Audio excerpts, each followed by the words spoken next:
개인적으로 참 하고 싶은 말씀이 많이 있지만 시간 관계상 참 다 못 드리고, 제가 남아공 선교를 가기 전에 이 청년 캠프 스텝으로 청년 형제 자매님들을 섬겼었습니다.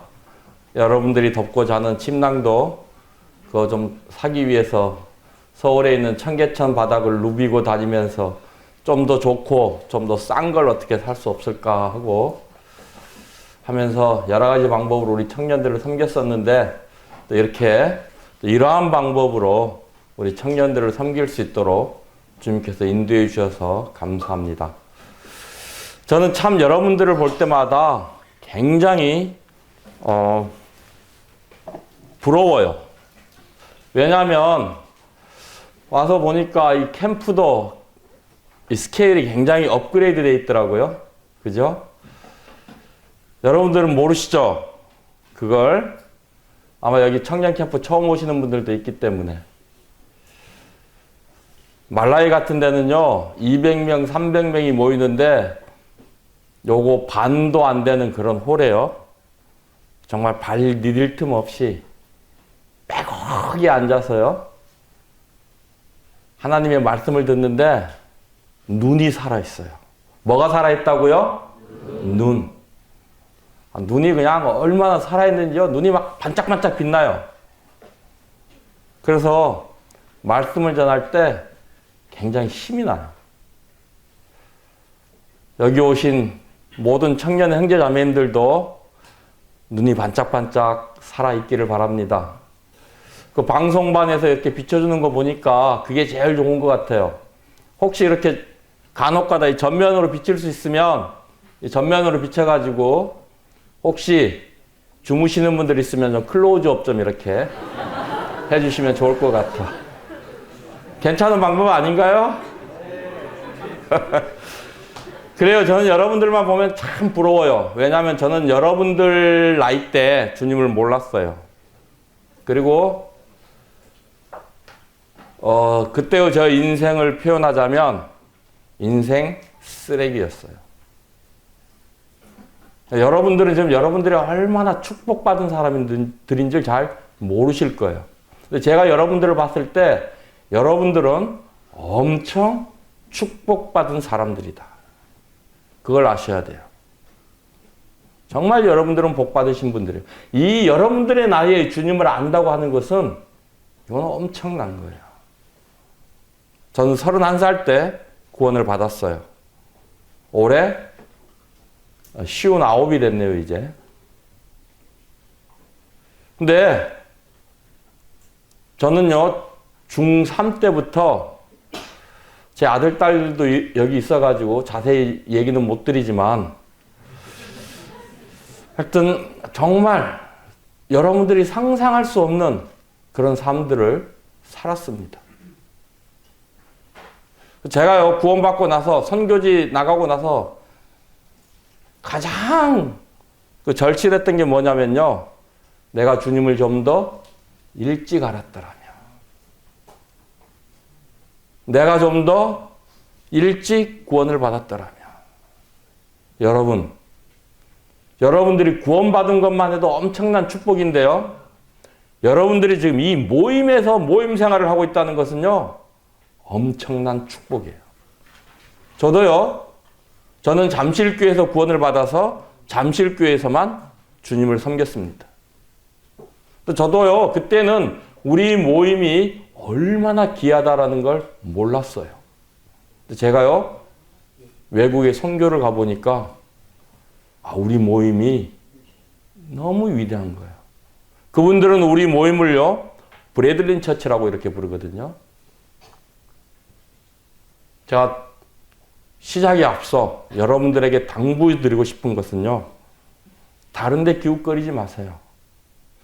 여러분들이 섬기고 있는 모임에서요, 10년 동안만 정기 집회 빠지지 않고 열심히 정기 집회 참석해서 말씀 배우세요.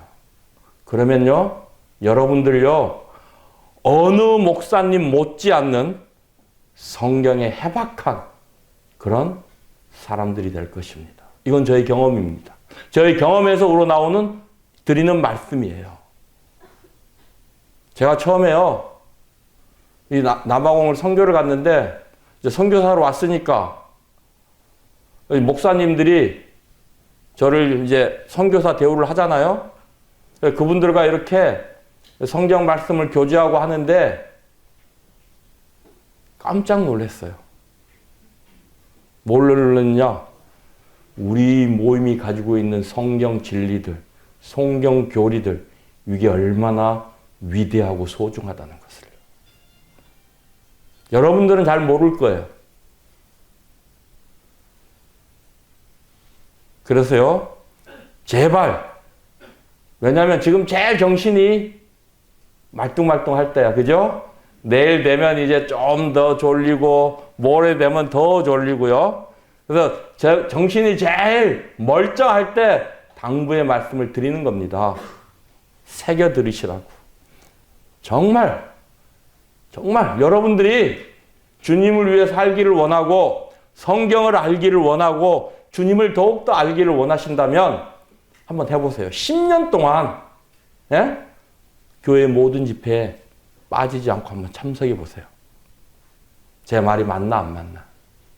우리가 섬기고 있는 이 모임, 우리가 가지고 있는 성경 교리, 우리가 가지고 있는 이 진리들이 얼마나 위대하고 소중한지 여러분들이 알게 될 것입니다.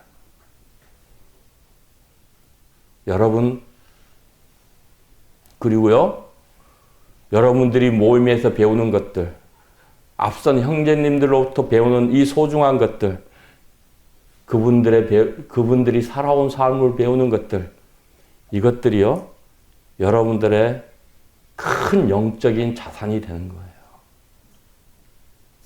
우리가 좀 성경 지식을 남보다 안다고 우리 모임이 다른 기독교의 교회들에 의해서 인정을 받을까요? 저는 그렇게 생각하지 않아요.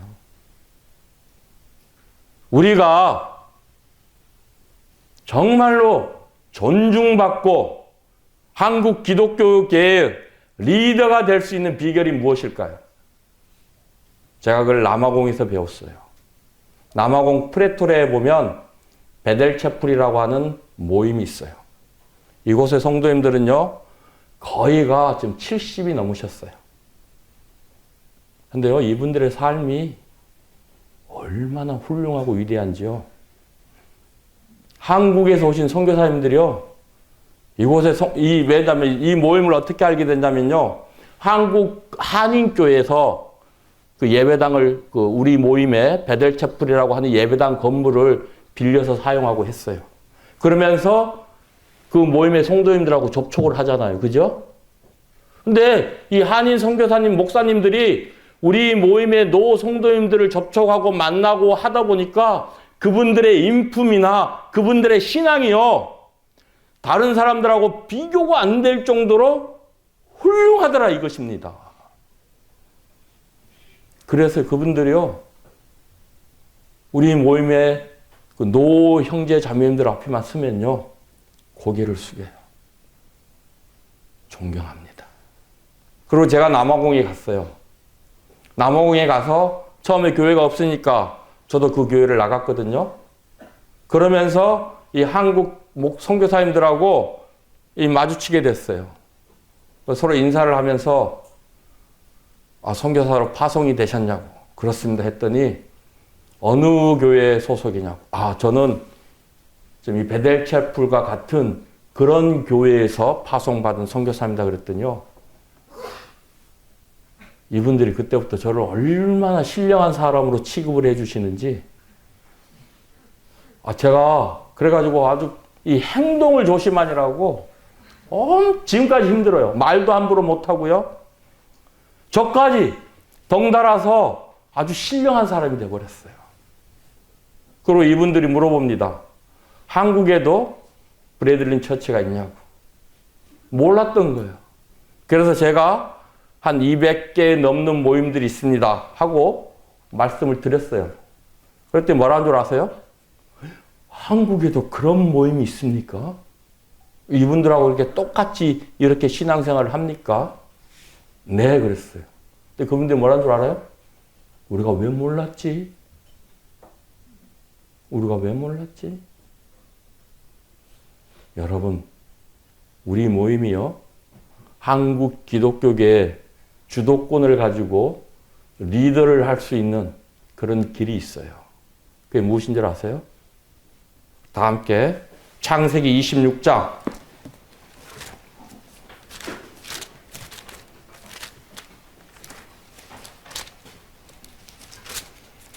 창세기 26장 16절 말씀부터 보겠습니다. 12절부터 읽을게요.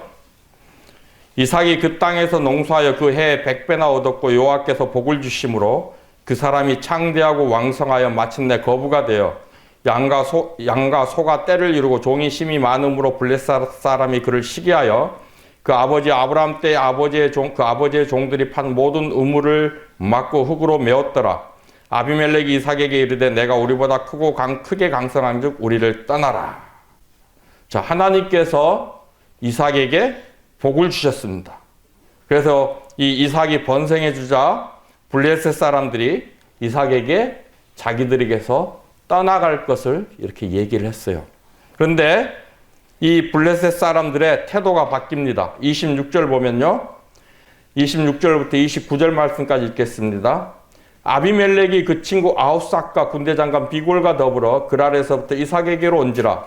이삭이 그들에게 이르되 너희가 나를 미워하여 나에게 너희를 떠나게 하였거늘 어찌하여 내게 왔느냐. 여기 말씀을 보면 그들이 이삭을 미워했어요. 그죠? 그래서 그를 떠나게 했습니다. 그런데요, 28절 볼게요. 그들이 이르되 여호와께서 너와 함께 계심을 우리가 분명히 보았으므로 우리의 사이 곧 우리와 너 사이에 맹세하여 너와 계약을 맺으리라 말하였노라. 너는 우리를 해하지 말라. 이는 우리가 너를 범하지 아니하고 선한 일만 내게 행하여 내가 편히 가게 하였음이라. 이제 넌 여호와께 복을 받은 자니라.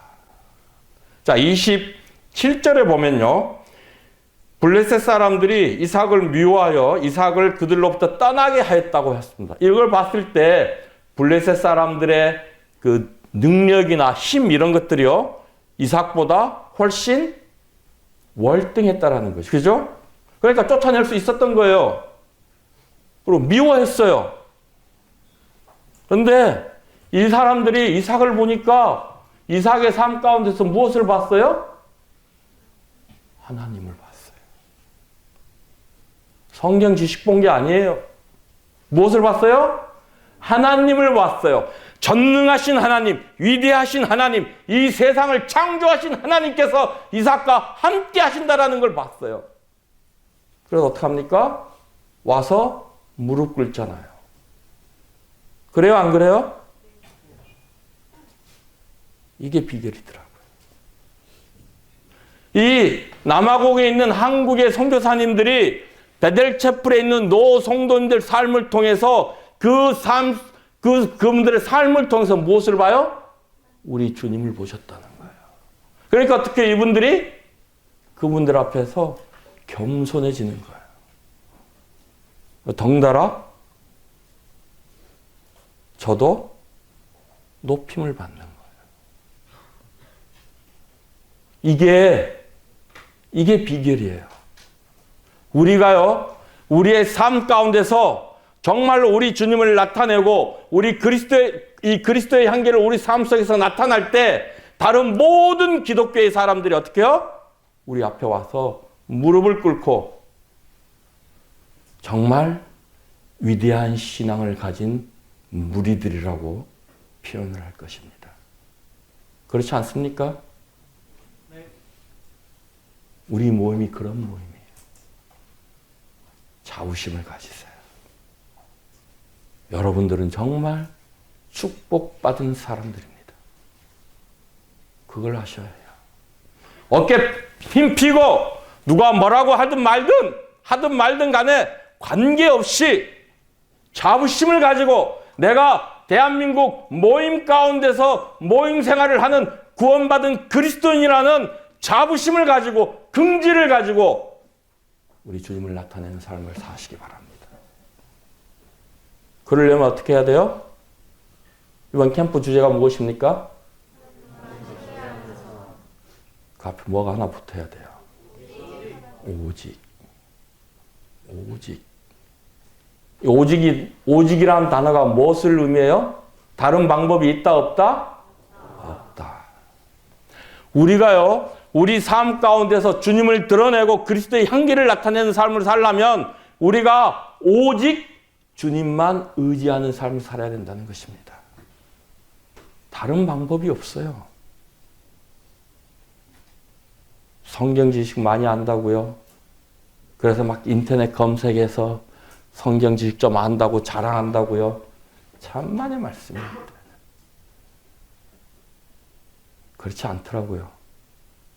제가 남원공에서 선교를 해보니까 그렇지 않더라고요.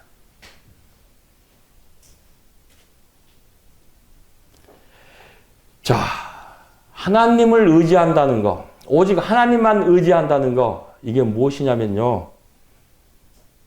요즘 우리 젊은 청년 형제 자매님들 한자 하면 잘 모르던데 이거 신본주의라고 해요. 신본주의. 뭐예요? 하나님 중심적인 삶. 내 삶에 누가 중심이에요? 하나님 중심적인 삶.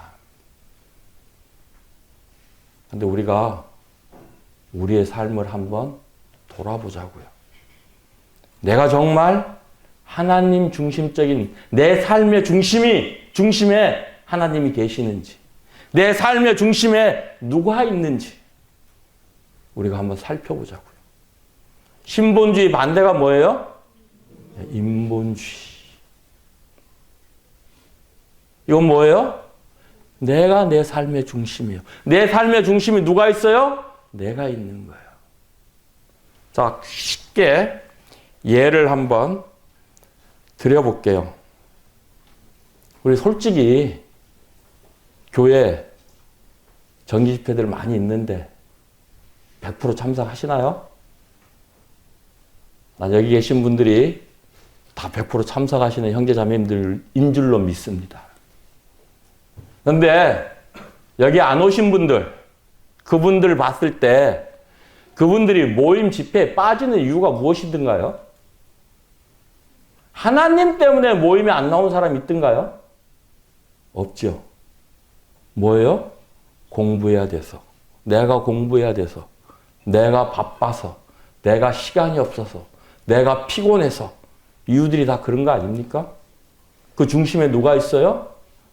내가 있는 거예요. 우리가요, 지금, 우리도 모르게 이 사탄의 속임수에 넘어가가지고 인본주의 사상으로 흘러가고 있습니다. 우리가 이걸 바로 알아야 돼요. 사탄이 얼마나 교묘하게 우리들을 유혹하는 줄 아세요?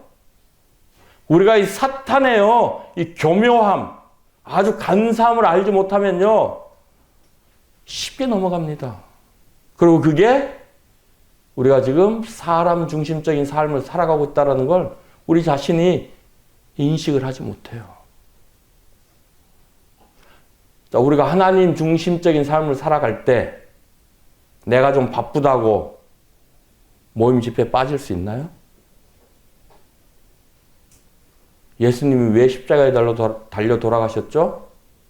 내 죄를 용서하시기 위해서요? 맞습니다. 더 있어요, 이유가. 성경에 보면 이 땅에 무엇을 세우기 위해서요? 교회를 세우기 위해서. 그래서 하나님이 시편에 보면 뭐라고 했어요? 내 백성을 내 앞에 모으라.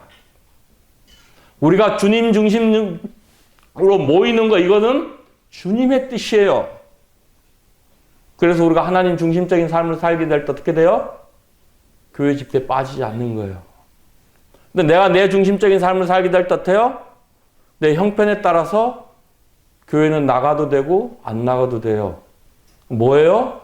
집회 참석하는 것이 선택이 된다고요. 나의 환경에 따라서. 교회 집회 참석하는 것이 선택이 될 수 있습니까?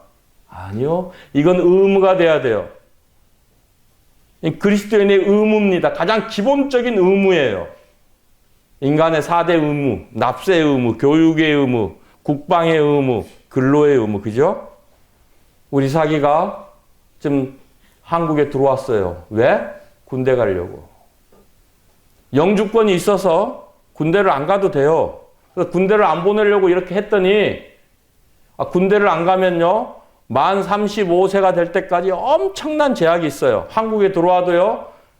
2달 이상을 기거를 못하고 직업도 못 가지고 엄청난 제약이 있더라는 거예요. 그래서 어떻게 해요? 의무를 이행해야 돼요. 그래서 왔습니다. 의무를 이행하지 않으면 그렇게 나에게 무엇이 있어요? 불이익이 있더라는 것입니다. 우리가 우리의 의무를 다 이행하지 않으면요. 여러분 자신에게 무엇이 있다요? 불이익이 있어요.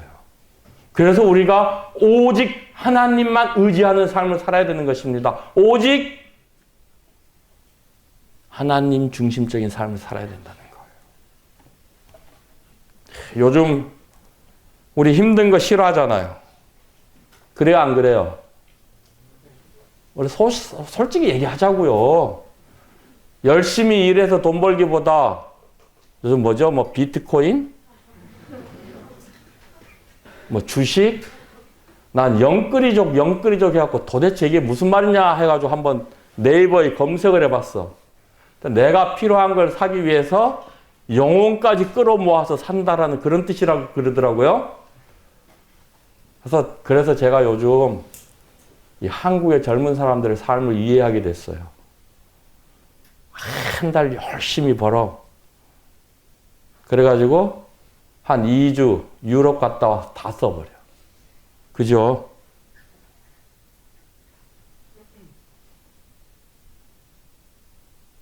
그리고서 또 한 달 일해, 1년 일해. 그리고 또 가. 그죠? 참 여기 온 우리 청년 형제 자매들 보니까 그래도 참 수수해서 좋아. 버스를 타는데 구찌백을 들고 버스를 타더라고요. 제가 깜짝 놀랐고, 그것도 좀 나이가 지긋한 이런 중년의 여성이 아니고 아주 젊은, 제가 봤던 20대로 보이는 그런 여성들이 그런 걸 가지고 차를 타더라고요. 제가 아는 명품은 구찌, 뭐 샤넬 이런 것밖에 없어요. 옛날 사람이라. 참 기가 막히더라고요. 그리고서 어떻게 해요? 편안한 직장만 찾으니까 좀 어렵고 힘든 일들은 거기 막 직원을 서로 막 어서 오라고 하는데도 우리 안 가려고 하잖아요. 그래요, 안 그래요? 그러니까 지금 이 세상이요. 모든 것이 내 중심적인 그런 상황으로 돌아가고 있다는 말입니다. 우리가 여기에 빠져들면 돼요, 안 돼요? 안 돼요. 이건 인본주의, 교회 안에 인본주의가 들어오면 안 되는 거예요. 자, 어느 분이 저한테 그러더라고요. 형제님, 어떻게 하면 주님을 편안하게 섬길까요? 제가 한번 물어볼게요. 내가 누구를 섬기는데 희생이 없이 섬길 수 있습니까? 있어요, 없어요? 없어요. 그럼 희생이라고 하는 게 편안한 겁니까? 아니잖아요. 그러니까 그거는 뭐예요? 말도 안 되는 소리다. 그죠? 편안하게 주님을 섬긴다. 이거는 말도 안 되는 거. 어떻게 내가 섬기는데 희생이 없이 섬길 수 있습니까? 내가 희생을 해야 되는데 어떻게 편안하게 희생을 할 수 있습니까? 우리는 이런 생각부터 고쳐야 된다는 거예요. 그렇지 않아요? 그러니까 자 보세요. 제가 또 한 가지 깜짝 놀란 게 있어. 뭘 놀랐느냐? 라떼라고 하는 사람들을 꼰대라고 해가지고, 그죠? 제가 한번 물어볼게요. 100년 전하고 지금하고 성경 변했습니까? 안 변했습니까? 100년 전하고 지금하고 하나님 변했습니까? 안 변했습니까? 아, 대답 좀 크게 하자고요. 자, 100년 전 성경하고 지금의 성경하고 변한 게 있습니까? 없습니까? 없어요. 지금의 하나님하고 100년 전의 하나님하고 변한 게 있습니까? 없습니까? 없어요. 100년 전의 믿음하고 지금의 믿음하고 변한 게 있습니까? 없습니까? 없어요. 없어야 돼요. 근데 있잖아요. 안 그래요? 왜요? 우리가 그만큼 세상하고 타협하고 있다는 것입니다. 그렇지 않나요? 우리가 그만큼 하나님 의지하지 않고 있다는 거예요. 아침부터 너무 불편한 말씀만 드려서 죄송합니다. 그런데요, 제가 왜 이런 말씀을 드리냐면 여러분들을 정죄하기 위해서가 아니라 우리가 우리의 현실을 바로 보자 이겁니다. 그래야 우리가 우리의 삶을 바꿔서 더욱더 하나님을 의지하는 삶을 살게 될 거 아닙니까? 그죠? 그래서 드리는 말씀이에요.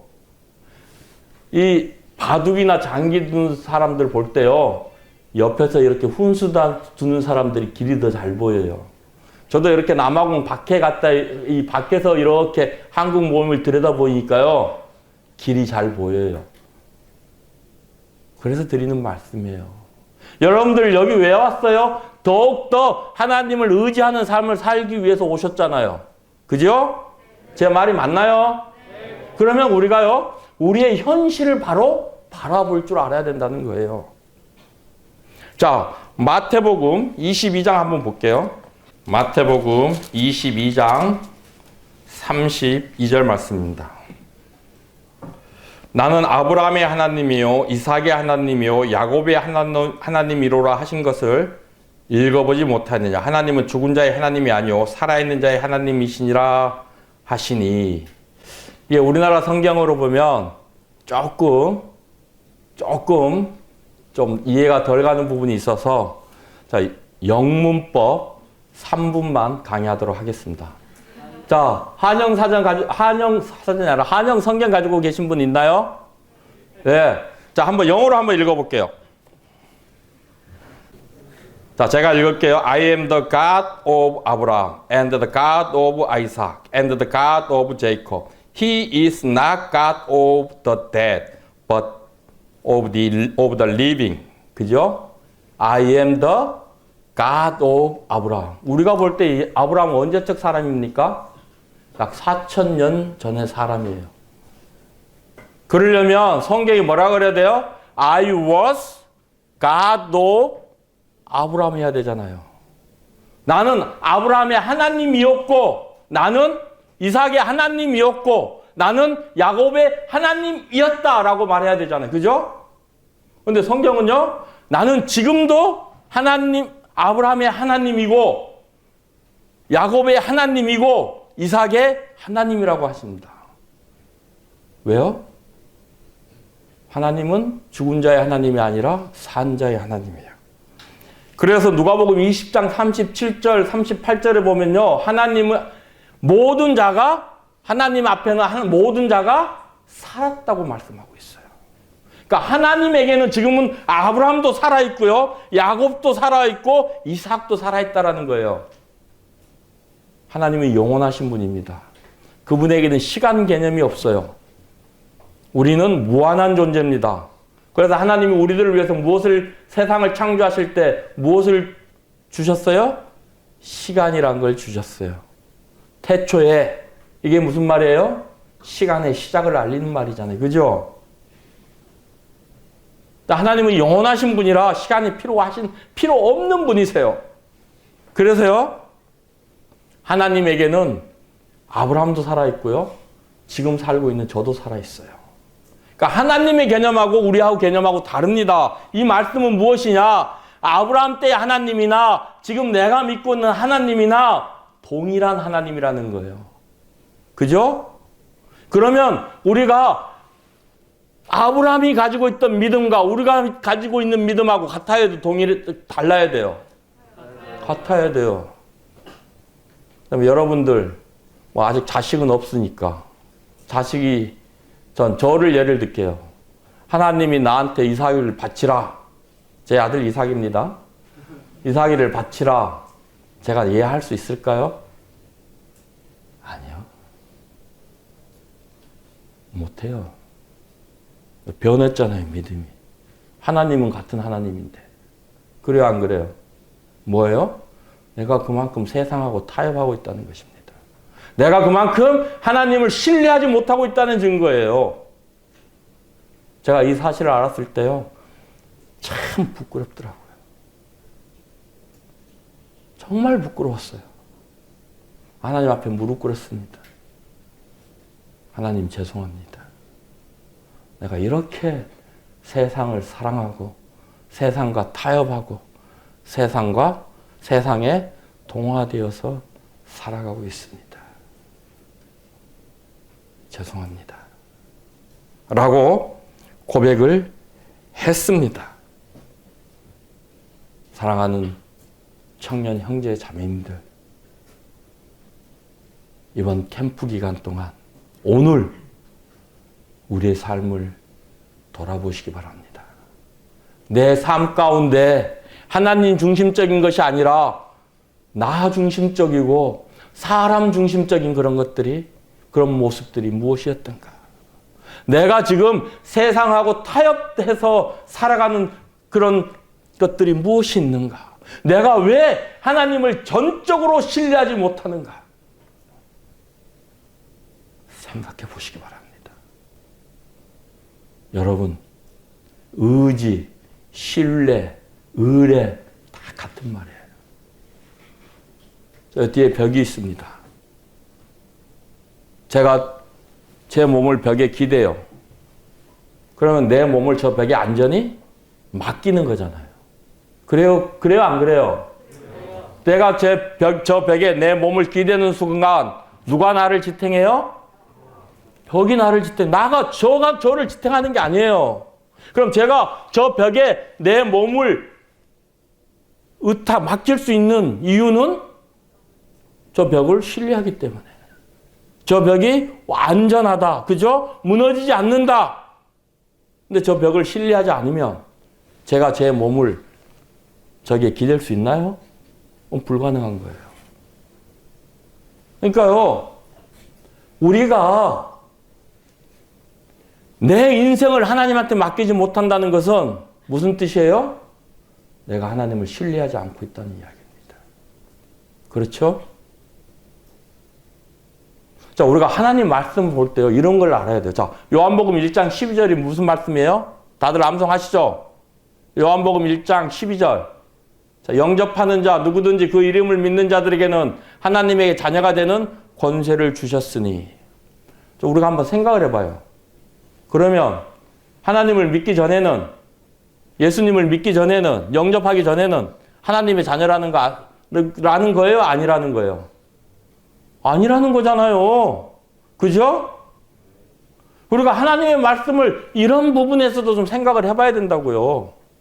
왜 성경이 우리들을 보고 오직 하나님만 의지하고 하나님만 의뢰하고 하나님을 신뢰하는 삶을 살아라고 계속해서 이야기를 하고 있느냐는 것이에요. 그럼 우리가 하나님을 신뢰하지 않는다는 거예요. 그죠? 그렇기 때문에 성경에서 계속적으로 우리에게 하나님을 신뢰하는 삶, 하나님을 의지하는 삶에 대해서 말씀을 하고 있는 것입니다. 여러분, 신뢰나 의지란 단어를 시편 성경 검색에서 한번 해가지고 검색을 한번 해보세요. 얼마나 많은 성경 구절들이 나오느냐. 사랑하는 성도님들, 여러분들 참 미래를 생각할 때 퍽퍽하잖아요. 안 그렇습니까? 이게 뭐 공부 열심히 해서 학점 좀 좋아갖고 갖고 대학을 우수한 성적으로 졸업을 하면 이게 취업이 100% 보장된다는 그런 것들만 있으면 공부라도 좀 열심히 해보겠는데, 그죠? 그런 보장도 없어. 그죠? 대학을 나와도 이게 취직이 될지 안 될지 참 여러분들 미래가 불안정하고 그렇잖아요. 그렇습니까? 안 그렇습니까? 여러분들은 무엇이 달라요? 여러분들에게는 하나님이 있다고 하는 것입니다. 여러분들에게는요, 우리를 위해서 자신의 목숨까지 내어놓으신 우리 주 예수 그리스도가 늘 우리와 함께 하시고 우리를 지키시고 우리를 보호하신다는 거예요. 믿습니까? 우리를 위해서 자기 목숨까지 내어놓으신 그분이 여러분이 믿는 그분이 여러분의 인생 하나 책임지지 못할 그런 시시한 분이라면 그런 분 믿지 마세요. 무슨 말인 줄 아세요? 우리가 믿는 하나님 그렇게 약하신 분 아니에요. 그렇게 시시하신 분 아니에요. 전능하신 분, 위대하신 분. 우리가 말로만 전능하신 분, 말로만 위대하신 분, 말로만 이 세상을 창조하신 분이 아니라 실제적으로 그렇다는 겁니다. 누가요? 하나님께서. 그래서 그 하나님은요, 여러분들의 인생 하나를 태어나면서부터 죽을 때까지 책임져 질 수 있는 그런 분이라는 거예요. 그분한테 여러분들의 인생을 한번 맡겨보세요. 여러분들의 인생이 대박나는 삶이 될 것입니다. 여러분들의 삶이 축복받는 삶이 될 것입니다. 여러분들의 친구들이 여러분들을 부러워하는 삶이 될 것입니다. 오직 한 가지 방법. 여러분의 인생을 하나님한테 맡길 때, 여러분들이 하나님을 신뢰하고 그분을 의지하는 삶을 살아갈 때. 자, 1교시는 이걸로 마치고요. 2교시에 더 말씀드리도록 하겠습니다. 기도하겠습니다. 주님 감사합니다. 참 부족한 사람을 통해서 또 이 시간 우리 청년들에게 하나님의 말씀을 대언할 수 있도록 도와주신 것 감사합니다. 주님, 이러한 말씀들을 우리 청년들에게 사람의 말이 아닌 하나님의 말씀으로 들려주었기를 간절히 바라고 원하옵나이다. 성령님께서 역사하셔서 우리 청년들이 이 캠프장을 나갈 때 참으로 그들이 정말로 이제 더욱 주님만 신뢰하는 그러한 삶을 살아감으로 지역사회와 학교와 교회에서 놀라운 변화가 일어나는 그런 청년들이 될 수 있도록 은혜를 베풀어 주셨기를 간절히 바라고 원하옵나이다. 남은 시간도 주의 성령님께 의지하옵고 존귀하신 우리 주 예수 그리스도의 이름으로 감사하며 기도드리옵나이다. 아멘. 고맙습니다.